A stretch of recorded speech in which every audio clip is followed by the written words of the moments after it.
प्रतिपाल metro seven Pakistan के साथ इस वक्त मौजूद है शकिया हसन पे। हमारे साथ मौजूद है डॉक्टर नदीम सिद्दीकी साहब। आए से बात और मैं आपसे और आवाम से मुखातिब होकर ये कहना चाहूँगा कि जो पाकिस्तान का जो एटमॉस्फेयर है बिल्कुल बिज़नेस के लिए नाकाबिल बर्दाश्त होता जा रहा है। हर किस्म का टैक्स लगाया जा रहा है। यहाँ पे सेल्स टैक्स तो पहले ही लागू था। सेल्स टैक्स तो पाकिस्तान में पहले से नाफिज है, लेकिन मज़े की बात यह है कि जो बिज़नेस कंपनी होती है उसमें बहुत सी एंट्री और एग्ज़िट होती है, कैश ट्रांजैक्शंस यानी पेमेंट और रिसीवेबल्स होता है। तो क्या अगर हम उस पर भी टैक्स देंगे, जो हमें रिसीवेबल होगा, जो हम अपने क्लाइंट्स को पेमेंट करेंगे उस पर भी टैक्स देंगे, तो फिर बचेगा क्या हमारे पास?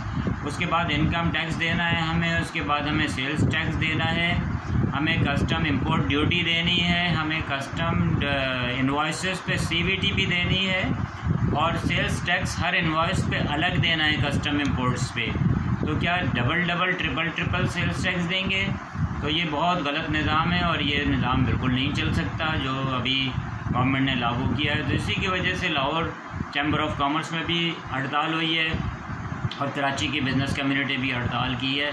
और डेफिनेटली मैं भी इस चीज़ को भुगतता हुआ आ रहा हूँ, क्योंकि मैं एक इम्पोर्टर हूँ और काफ़ी सालों से मैं ये कस्टम के निज़ाम से बड़ा तंग हूँ और किसी तरह से वो चेंज नहीं हो रहा। और इसको चेंज करने की लाख कोशिश की गई है, अभी तक चेंज नहीं हुआ। इसके साथ साथ और मैं बता दूँ कि सेल्स टैक्स रिटर्न आवाम देना चाहती है, लेकिन सेल्स टैक्स का निज़ाम इतना डिफ़िकल्ट है कि कोई शख्स नहीं उसे पूरा कर सकता। सेल्स टैक्स रिटर्न अगर आप बनवाने जाते हैं तो डिपार्टमेंट इस किस्म के हरबे इस्तेमाल करता है कि लोग सेल्स टैक्स रिटर्न बनवा ही नहीं सकते रजिस्ट्रेशन। और अगर कहीं गलती से किसी ने बनवा लिया तो हर महीने उसे रिटर्न भरना पड़ता है। भाई ये कौन सा तरीका है? एक बिज़नेसमैन हूँ मैं, अब मैं बिज़नेस चलाऊँगा, इंटरनेशनल एग्जीबिशंस अटेंड करूँगा, या फिर मैं सेल्स टैक्स ही भरता रहूँगा? हर महीने रिटर्न नहीं भरोगे तो 50,000 का जुर्माना, ये नहीं करोगे तो 2 लाख का जुर्माना। ये क्या तमाशा है भाई?